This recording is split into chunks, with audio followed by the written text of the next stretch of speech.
இன்னல் ஃபிராஸன் நஈமா ஃபீஹி தனாமு தாயிமா நம் யா ஹபீபி சாலிமா நம் ஆமினன்.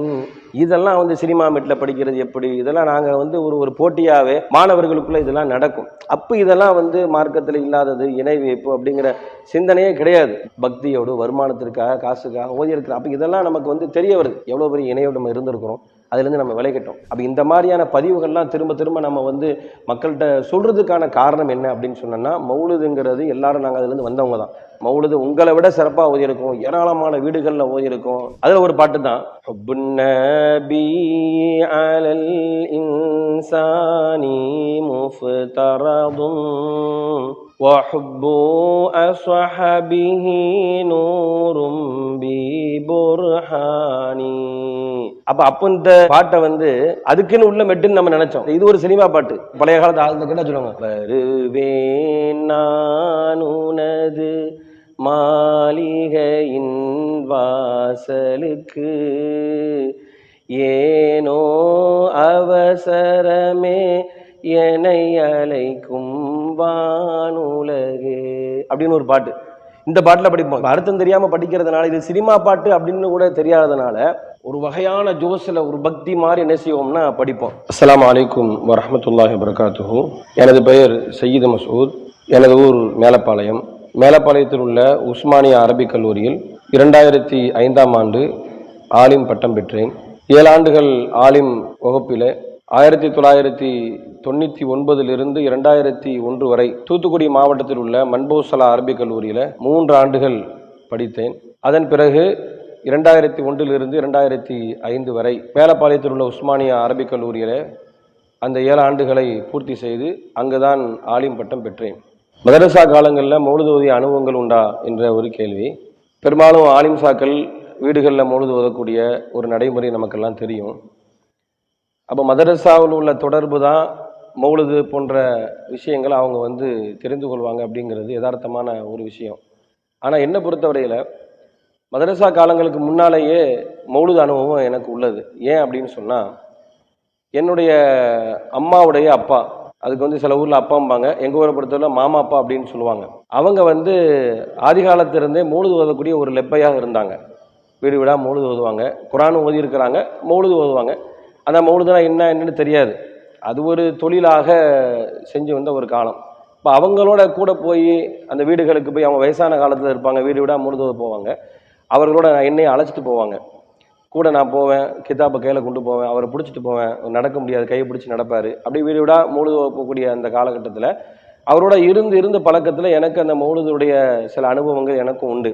அதுக்கு பிறகு மதரசா காலங்களில் இன்னும் கொஞ்சம் நல்ல அனுபவம் ஆயிடுச்சு. அதிலும் குறிப்பாக தூத்துக்குடி மதரசா பொறுத்தவரையில் அங்கே அதிகமாக அது குராஃபத்து சிந்தனை உள்ள ஒரு மதரசா. தர்கா, மௌலிது, ஃபாத்திஹா இதெல்லாம் மற்ற மதரசாக்களை விட அங்கே கொஞ்சம் அதிகமாகவே உண்டு நான் ஓதிய காலகட்டத்தில். இன்னும் சொல்ல போனால் தூத்துக்குடி மதரசா பொறுத்தவரையில் மாணவர்களுக்கு வீடுகளிலிருந்து பணம் வராது. மாணவர்கள் படிக்கிறக்கூடிய காலகட்டத்தில் அவங்களுக்கு என்ன செய்வாங்கன்னா, வீட்டில் இருந்து செலவுக்கு பணம் அனுப்புவாங்களே, மணி ஆர்டர் அனுப்புவாங்க. ஆனால் தூத்துக்குடி மதரசாவை பொறுத்தவரையில் அப்படி ஒரு தேவையே அவர்களுக்கு இருக்காது என்று சொல்லக்கூடிய அளவிற்கு இந்த மௌலிது ஃபாத்திஹா ரொம்ப அதிகமாக அங்கே இருந்துச்சு நான் ஓதக்கூடிய காலகட்டத்தில். இப்பவும் இருக்குது. இப்போ அதில் கூடுதலான அனுபவங்கள், மௌலிது அனுபவங்கள் உண்டு. நிறைய வீடுகளில் நான் மௌலிது ஓதி இருக்கிறேன். அதே மாதிரி ஃபாத்திஹாக்கள் ஓதி இருக்கிறேன். ஒரு ஆள் இறந்து போனாங்க, 40 நாள் ஓதக்கூடிய ஃபாத்திஹாக்கள் ஓதி இருக்கிறேன், மௌலிது ஓதி இருக்கிறேன். மதரசாக்களில் இருந்தே மாணவர்கள் என்ன செய்வாங்கன்னா, மௌலிது ஓத கூட்டு போவாங்க. குறிப்பாக அந்த ஏப்ரல் மாதம் வந்துடுச்சுன்னா அந்த புதுக்கணக்கு அப்படின்னு போடுவாங்க. இந்த புதுக்கணக்கு அப்படின்னு போட்டாங்கன்னா அந்த ஏப்ரல் மாதத்தில் அதிகமான கோட்டாக்கள் வரும். மதரசாவுடைய அப்போ இருந்த தலைமை ஆசிரியருடைய தலைமையில் பல கடைகளுக்கு நாம் என்ன செய்வோம்னா போவோம்.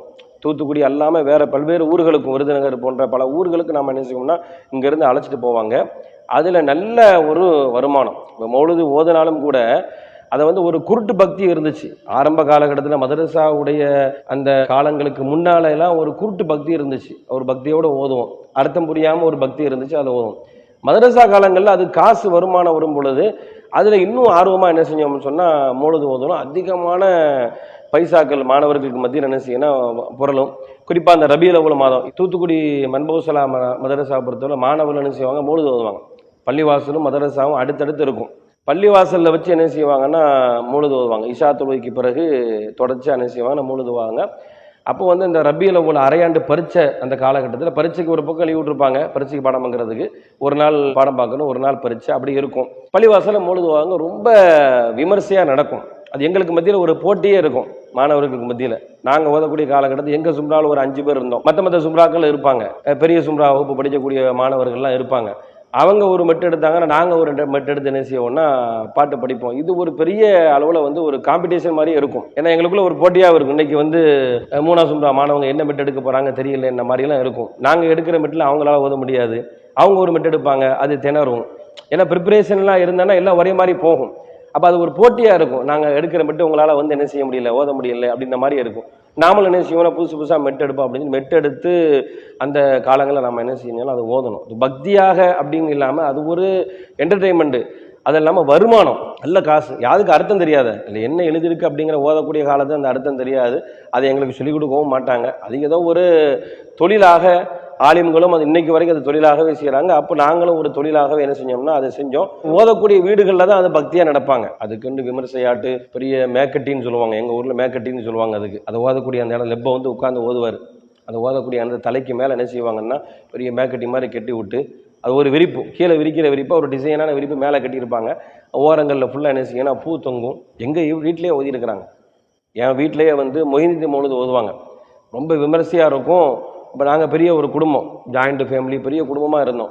அந்த மௌலிது ஓதக்கூடிய அந்த இடத்துக்கு மட்டும் எங்கள் சின்ன பிள்ளைங்க யாருமே விட்டுற மாட்டாங்க. ஏன்னா அது வந்து ரொம்ப ஒரு சுத்தமான இடம் அப்படிங்கிற அளவில். எந்த அளவுக்குன்னு சொன்னால் ஒரு பள்ளிவாசலை தாண்டிய ஒரு சிறப்பு கொடுப்பாங்க அந்த இடத்துக்கு. மாதவளுக்கு ஏற்பட்ட ஆட்கள் தெரியாமல் கூட அந்த இடத்துக்கு போயிட்டாங்கன்னா பெரியவங்கலாம் கடுமையான நம்மளை திட்டுவாங்க. ஏன் நீங்கள் அங்கே போனீங்க, அது போகக்கூடாது, தீட்டாயிடு அப்படி ஆயிடும்னு சொல்லி திட்டுற அளவுக்கு இருந்துச்சு.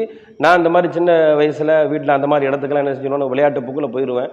அப்போ அடிப்பாங்க, காடு கரையெல்லாம் சுற்றிட்டு வந்து காலை கழுக்காமல் நீ போகிறேன்னு அடியெல்லாம் வாங்கியிருக்கேன். அந்த அளவுக்கு பெரிய பக்தி அவங்களுக்கு பக்தியாக இருக்கும். ஆனால் ஓதக்கூடியவங்களுக்கோ அதை வரக்கூடிய ஆலிம் சாக்களுக்கு அது பக்தி, அவங்கள பொறுத்தல ஒரு வருமானம். ஆகக்கூடிய 2 பேருக்கு அர்த்தம் தெரியாது, அதில் என்ன இருக்குது அப்படிங்கிறதே தெரியாது. இப்படி நாங்கள் தெரியாமல் நம்ம என்ன செஞ்சோம்னா நிறைய மௌலிதெல்லாம் ஓதியிருக்கிறோம். அப்போ ஏன் இதை நம்ம சொல்கிறோம் அப்படின்னு சொன்னோன்னா, இன்றைக்கி நம்ம இந்த அல்லாஹ்வுடைய கிருபையால தௌஹீதுடைய சிந்தனைக்கு நம்ம வந்துட்டோம். வந்த பிறகு இன்னைக்கு ஒரு சில ஆட்கள் அந்த மௌலிதை நம்ம வந்து எதிர்த்து பேசும்பொழுது, அதனுடைய கருத்துக்கள் இணை வாசகங்கள் எதிர்த்து பேசும்பொழுது நம்மளை நோக்கி சொல்லக்கூடிய சில வார்த்தைகளுக்கெல்லாம் வந்து மௌலிது தெரியாது. இல்லை, அதை பற்றி தெரிஞ்சாதானே இவங்க, அதை பற்றி உண்டான நாலேஜ் கிடையாது, ஓத தெரியாது, இந்த மாதிரியான ஒரு பேச்சுக்களும் மக்களுக்கு மத்தியில் இருக்குது. அதனால தான் நான் ஒரு சில நானும் மௌலிது ஓதனம் வந்தாங்கிறதுக்காக வேண்டி நான் சொல்கிறேன். மௌலிது நிறைய ஓதி இருக்கிறோம். எந்த அளவு இருக்குன்னா, ஆரம்ப காலகட்டத்திலலாம் வந்து இப்போ இந்த புதுசான சினிமா பாட்டுகள்லாம் எடுக்கிறாங்க. ஆரம்பத்தில் உள்ள அந்த ஆலிம் சாக்கள்லாம் பழைய பாட்டுகளே எடுப்பாங்க. இன்னைக்குள்ள ஆட்களுக்கு என்ன பாட்டுன்னு கூட தெரியாது, இப்போ உள்ள ஜெனரேஷனுக்கு தெரியாது, பழைய ஆட்களுக்கு தெரியும்.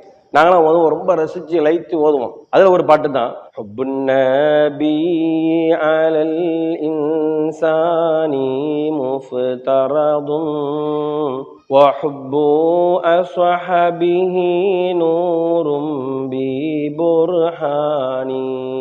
அப்போ இந்த பாட்டை வந்து அதுக்குன்னு உள்ள மெட்டுன்னு நம்ம நினைச்சோம். இது ஒரு சினிமா பாட்டு. பழைய காலத்து ஆளுங்க என்ன சொல்லுவாங்க, வருவேன் நான் உனது மாளிகையின் வாசலுக்கு, ஏனோ அவசரமே என்னை அழைக்கும் வானுலகு அப்படின்னு ஒரு பாட்டு.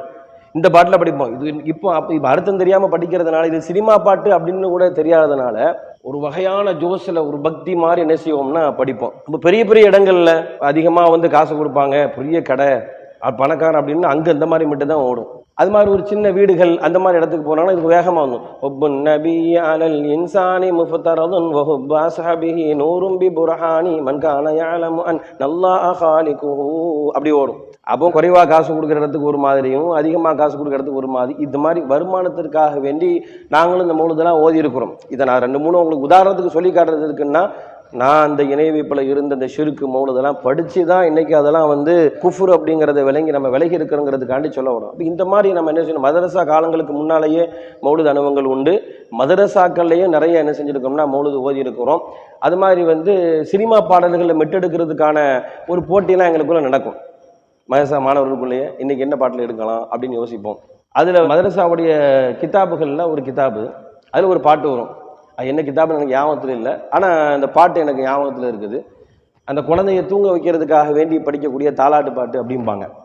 அந்த பாட்டு என்ன அப்படின்னு நீங்க பாத்தீங்கன்னா, இன்னல் ஃபிராசன் நாஈமா ஃபீஹி தனாமு தாஈமா நம் யா ஹபீபி சாலிமா நம் அமீனன் நம் ஆமீனா. இப்படி ஒரு பாட்டு வந்து பாட புத்தகத்திலேருந்து சொல்லி கொடுத்தாங்க. அது என்ன பாடம்னு எனக்கு ஞாபகத்தில் இல்லை, 20 வருஷம் தாண்டிடுச்சு, அதனால் ஞாபகத்தில் இல்லை. ஆனால் பாட புத்தகத்தில் உள்ள ஒரு பாட்டு இது சொல்லி கொடுப்பாங்க. இது வந்து இந்த நீல கடலின் ஓரத்தில் அப்படி ஒரு பாட்டு இருக்குல்ல, அதனுடைய மெட்டில் இதை சொல்லி கொடுத்தாங்க.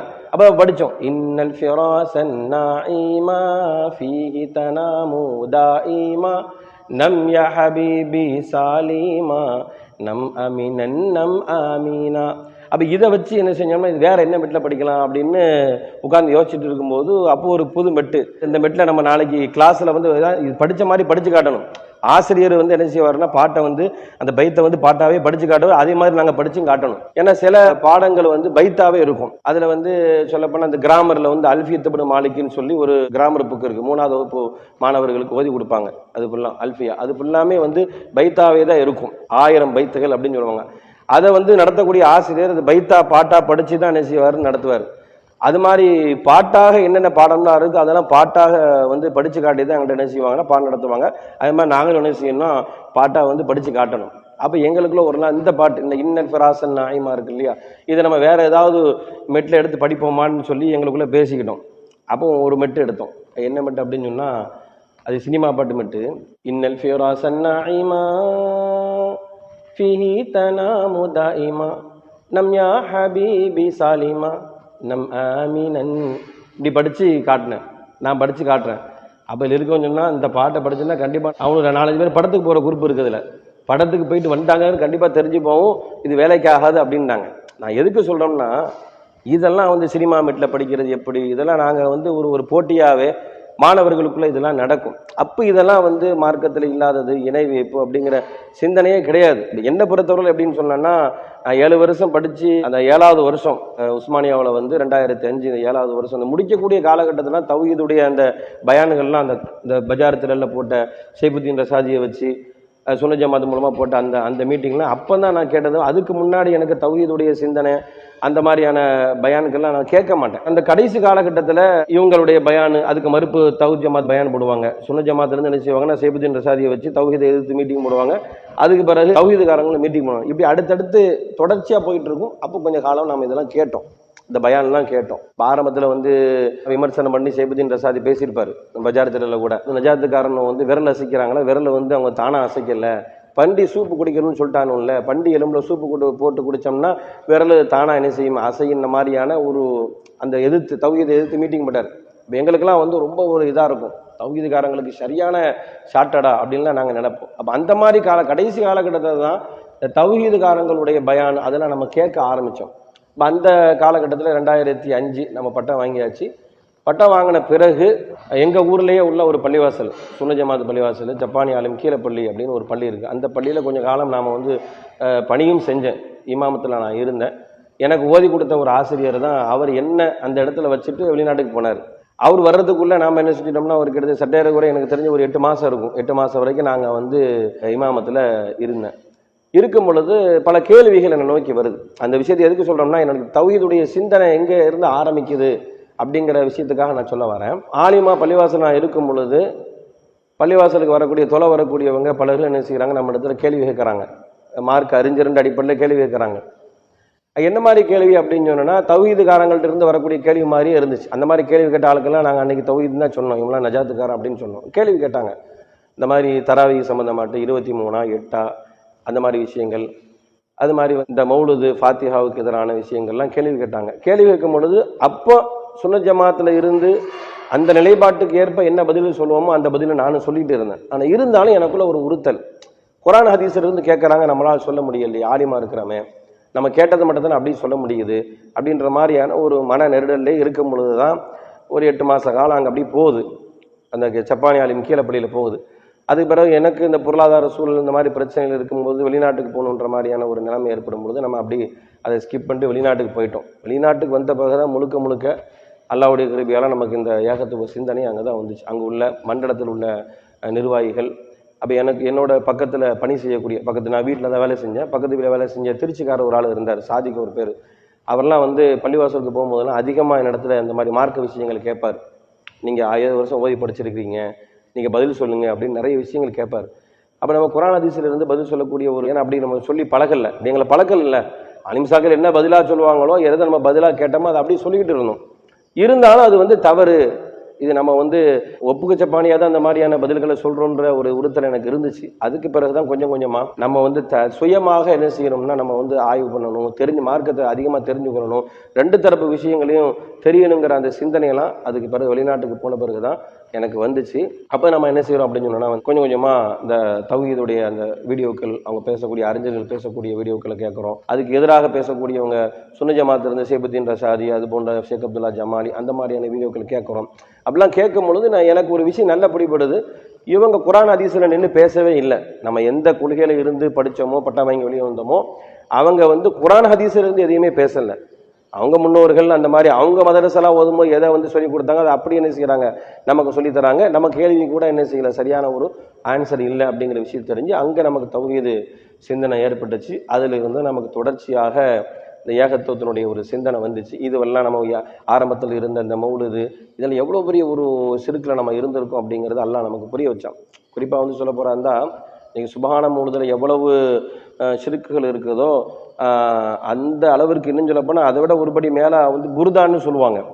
புருதானை நான் ஓதியிருக்கேன். புருதா வந்து நான் 5வது சும்ரா ஓதும் பொழுது எங்கள் ஊரில் உள்ள ஒரு லெப்பை அவர் இன்னும் வரைக்கும் இருக்கிறாரு, தல்சமாத் வேலை ஓதி எழுதி பார்க்கக்கூடிய அந்த வேலை செஞ்சுக்கிட்டு இருந்தார். அவருடைய தர்கா, ஒரு தர்கா வச்சு நடத்துறது. அங்கே போய் நான் என்ன செய்வேன்னா டெய்லியும் ஃபஜ்ரு தொழுதுட்டு புருதா வரும். எனக்கு அவர் சம்பளம் கொடுத்தாரு. புருதா டெய்லியும் வாங்கணும். ஒரு கபரு, அவங்க ஃபேமிலியில் உள்ள ஆட்களை அடக்கி வச்சுருப்பாங்க. அந்த கபரில் சுற்றி பாட்டிலாக இருக்கும். சுபு தொழுதுட்டு நான் உட்காந்து நான் புருதா ஓதி என்ன செய்யணும்னா அந்த அங்கே இருக்க பாட்டில் எல்லாம் தண்ணியை ஊதணும். அவர் புருதா எதுக்கு ஓதுனா என்கிட்ட காரணம் சொன்னார். அதிகமாக மக்கள் நமக்கு வரணும், கஸ்டமர் அதிகமாகணும்னா புருதா ஓதணும் அப்படின்னு சொல்லி என்ன சொன்னார்.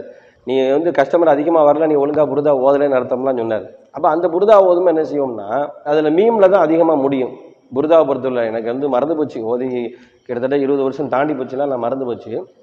புருதா ஓதும் பொழுது அதில் வந்து 2 மீமில் முடியும் போது 2 மீம் இல்திகாவுல் மீமேன், அந்த 2 மீம் முடியக்கூடிய இடத்துல நீ என்ன செய்யணும்னா வாதின் ஃபின்னாசி ஃபில் ஹஜ்ஜி தூக்கு ரிஜாலன் வாலா குல்லி தாமிரி ஏத்திய மின்குலி ஃபஜ்ஜினா மீன் ஒரு வசனம் இருக்குது. அந்த வசனத்தை ஓதணும்.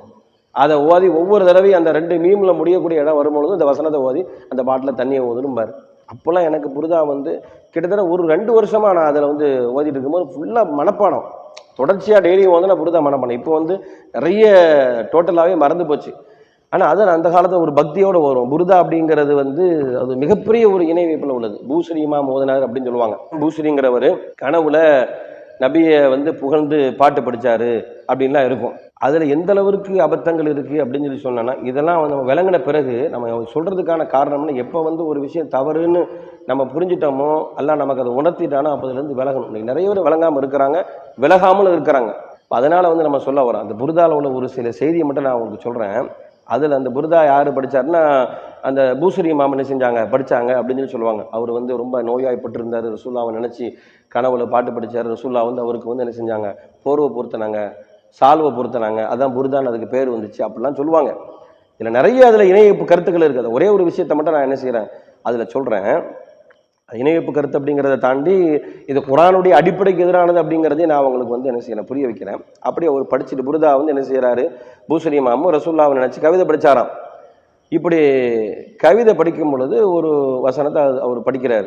எப்படி படிக்கிறாரு, ஃபமபலகுல் இல்மி ஃபீஹி அன்னஹு பஷருன் வ அன்னஹு கைரு ஹல்கில்லாஹி குல்லிஹிமி அப்படி வரும். இந்த இடத்த அவர் படிக்கும்போது என்ன செய்யறாரு, ஒரு லைன் மட்டும் படிக்கிறாரு. ஃபமபலகுல் இல்மு ஃபீஹி அன்னஹு பஷருன் அப்படி படிச்ச உடனே அதுக்கு அடுத்த வரி அவருக்கு தெரியலையா, அதுக்கு அடுத்த வரி என்ன அப்படின்னு அவருக்கு தெரியல. அப்படி தெரியாம அவர் என்ன செய்யறாருன்னா முழிச்சுட்டு இருக்கும்போது தான் ரசூல்லா வராங்களாம். ரசூல்லா என்ன செய்யறாங்க, கனவுல வந்து படிங்க, ஏன் நிப்பாட்டிட்டீங்க, படிங்க அப்படின்னு சொல்லி சொன்னாராம். அப்படி சொல்லும் பொழுது அவர் லம் யக்திரு அலா தக்மீலில் பைத், அந்த பைத்தை முழுமையா படிக்க எனக்கு முடியல அப்படிங்கும் பொழுதுதான் ஃபகால லஹு அலைஹிஸ்ஸலாத்து வஸ்ஸலாம் ரசூல்லா அவருக்கு சொல்லி கொடுத்தாங்க, இக்ரா படிப்பா, ஏன் நிப்பாட்டிட்ட படி அப்படிங்கிறாரு. ஃபகால அவர் சொல்ல இன்னி லம் அஃபுக்க லில் மஸ்ராஇ, என்னால் வந்து அதை வந்து படிக்க முடியல, தொடர்ச்சியாக வந்து படிக்க முடியலைன்னு அவர் சொல்றாரு. உடனே ரசூல்லா எடுத்து கொடுத்தாங்களாம் வ அன்னஹு கைரு ஹல்கில்லாஹி குல்லிஹிமி அப்படிங்கிற 2வது லைன் அவர் என்ன செஞ்சார் எடுத்து கொடுத்தார். 2 லைன் தான் முதல்ல என்னது ஃபமா பலகுல் இல்மு ஃபீஹி அன்னஹு பஷருன் வ அன்னஹு கைரு ஹல்கில்லாஹி குல்லிஹிம். என்ன கருத்து அப்படின்னா, அவர் பூசரி இமாம் வந்து ரசூலுல்லாஹ் பத்தி நிறைய ஆய்வு செஞ்சாராம். ரசூலுல்லாஹ் எப்படிப்பட்டவர் அப்படின்னு ஆய்வு செஞ்சு அதுல அவருக்கு கிடைச்ச கல்வி என்னன்னு சொன்னா அன்னஹு பஷருன், ரசூலுல்லாஹ்ங்கிறது மனிதர் தான் அப்படிங்கிற அவர் விளங்கிட்டாரு. அதுக்கு அடுத்த லைனே சொல்லல, தெரியல அவருக்கு, படிக்க வரமாட்டேங்குது. உடனே ரசூலுல்லாஹ் வந்து படின்னு சொல்றாங்க, என்னால படிக்க முடியல இவர் சொல்றாரு. உடனே ரசூலுல்லாஹ் என்ன செய்யறாரு, எடுத்து கொடுக்குறாங்க. என்ன அன்னஹு கைரு ஹல்கில்லாஹி குல்லிஹிமி, அவர் மனிதரா இருந்தாலும் மனித குலத்திலேயே சிறந்தவர் அப்படின்னு ரசூலுல்லாஹ் வந்து எடுத்து கொடுத்தாரு அப்படின்லாம் என்ன செஞ்சு எழுதி வச்சிருக்கிறாங்க. இது ரசூலுல்லாஹ்வே வந்து என்ன செஞ்சாரு, கவிதை படிச்சாரு அப்படிங்கிற கருத்து சொல்லுது. குர்ஆனுக்கு நேரடியான முரணா இல்லையா? அல்லாஹ் குர்ஆன் என்ன சொல்றான், வமா அல்லம்னா உஸ்ஸிர் வமா யம்பகிலா, இந்த நபிக்கு நாம் கவிதையை கற்றுக் கொடுக்கவில்லை, அது அவருக்கு தேவையும் இல்லை அப்படின்னு அல்லாஹ் சொல்றான். எது தேவையில்லைன்னு சொல்லி எது அல்லாஹ்வே நான் அவருக்கு கற்றுக் கொடுக்கல, அவருக்கு தெரியாது அப்படின்னு சொல்லிட்டானோ அதை ரசூலுல்லாஹ்வே வந்து படிச்சாரு அப்படின்னு எழுதி வச்சிருக்கிறாங்களா இல்லையா? இந்த அபத்தத்தை தான் நான் என்ன செஞ்சிருக்கிறேன்னு சொன்னா, பக்தியோடு வருமானத்திற்காக காசுக்காக ஓதி இருக்கிறேன். அப்ப இதெல்லாம் நமக்கு வந்து தெரிய வருது, எவ்வளவு பெரிய இணையோடு நம்ம இருந்திருக்கிறோம், அதுல இருந்து நம்ம விலகிட்டோம். அப்ப இந்த மாதிரியான பதிவுகள்லாம் திரும்ப திரும்ப நம்ம வந்து மக்கள்கிட்ட சொல்றதுக்கான காரணம் என்ன அப்படின்னு சொன்னோம்னா, மௌலுதுங்கிறது எல்லாரும் நாங்கள் அதுல இருந்து வந்தவங்க தான். இன்னைக்கு தௌஹீது சிந்தனையில இருந்தாலும் கூட மௌலுது உங்களை விட சிறப்பாக ஓதியிருக்கும், ஏராளமான வீடுகளில் ஓதியிருக்கும், நிறைய காசு சம்பாதிச்சு இன்னைக்கும் அது வருமானம் தான். இன்னைக்கு நிறைய இடத்துல ஓதத்தான் செய்யறாங்க.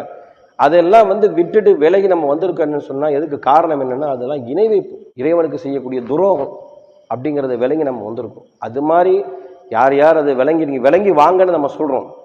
ஒரு நல்லவர், ஒரு இறையச்சவானுடைய அடையாளம் என்ன அப்படின்னு குர்ஆன் சொல்லும் பொழுது, இறையச்சவான்னா யார், அவர் எப்படி இருப்பாரு அப்படின்னு குர்ஆன் சொல்லும் பொழுது அல்லாஹ் என்ன சொல்றான் அப்படின்னு சொன்னா, ஒரு தப்பு செஞ்சிருவாங்க, ஒரு தவறு செஞ்சிருவாங்க. ஒய்தா ஃபஅலு ஃபாஹிஷத்தன் அவ் தலமு அன்ஃபுஸஹும் ஸக்கருல்லாஹ், தங்களுக்கு தாங்களே அநியாயம் செஞ்சிருவாங்க, ஒரு தீமையை செஞ்சிருவாங்க.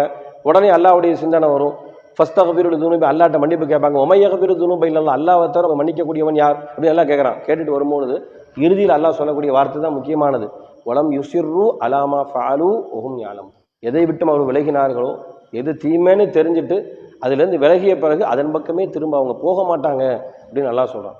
அப்போ எதை தீமைன்னு நம்ம தெரியணுமோ அதுலேருந்து விலகணும்னு அல்லாஹ் சொல்றான். இன்னைக்கு எத்தனை உலமாக்கள் இது தீமைன்னு தெரிஞ்ச பிறகும் கூட பள்ளிவாசலில் உட்காந்து படிக்கிறாங்க, ஆலிம்சாக்கள் படிக்கிறாங்க. அப்போ இந்த மாதிரியான இணைவைப்பு அனாச்சாரங்கள்லாம் வந்து நரகத்தில் சேர்க்கக்கூடியது. அல்லாஹ் ரப்பல் ஆலமீன் எங்களை போன்ற தௌஹீத் சிந்தனை உடையவங்களை அல்லாஹ் பாதுகாத்து அதுக்கு நம்ம அல்லாஹ்வுக்கு நன்றி செலுத்திக்கிட்டு இருக்கிறோம். அப்போ தொடர்ச்சியாக இது மாதிரியான பிரச்சாரங்கள் நாங்கள் முன்னெடுப்பதற்கான காரணம் இதுவெல்லாம் இணை வைப்பு. இதை நீங்கள் மக்களுக்கு சொல்லிட்டு இருக்கிறோம். எதை வந்து ஒரு காலத்தில் பக்தியாகவோ வருமானத்துக்காகவோ நம்ம செஞ்சுட்டு இருந்தோமோ அது மார்க்கத்துக்கு எதிரானது, அந்த மாதிரியான இணை வைப்புலேருந்து அல்லாஹ் நாங்களை பாதுகாத்துட்டாங்கிறத தொடர்ச்சியாக மக்கள்கிட்ட நாங்கள் பிரச்சாரம் செஞ்சுட்டு வருகிறோம். எனவே உலமாக்களுக்கு சொல்லக்கூடிய ஒரு தகவல் என்னன்னு சொன்னால், இணைவை நம்ம தௌஹீத் ஜமாத்துக்கு வாங்க, நஜாத்துக்காரன் நீங்கள் உங்கள் பார்வையில் நஜாத்துக்காரர் ஒரு நஜாத்துக்கு வாங்கலாம் கூப்பிடலை. நாம் சொல்கிற விஷயம் என்ன அப்படின்னு சொன்னோம்னா, அல்லாஹ்வுக்கு இணை வைக்கக்கூடிய இந்த யாரென்றே தெரியாதவர்களால் எழுதப்பட்ட இந்த மௌலுது குப்பைகள், சிறுக்கான இணை வைப்பான கவிதைகள், இதை படிக்கிறதுலேருந்து நீங்கள் விலகுங்க, மக்களுக்கு அதை விளக்குங்க அப்படின்னு தான் நம்ம சொல்ல வரோம். அதனால் இது மாதிரியான ஏகத்துவ சிந்தனை உடைய எங்களை அல்லாஹ் வந்து மாற்றிருக்கா அப்படின்னு சொன்னால் நம்ம அல்லாஹ்வுக்கு அதிகமாக நன்றி செலுத்துறோங்கிறத இந்த காணொளி வாயிலாக தெரியப்படுத்திக் கொள்கிறேன். அஸ்ஸலாமு அலைக்கும் வரஹ்மத்துல்லாஹி. அல்லாஹு அக்பர், அல்லாஹு அக்பர்.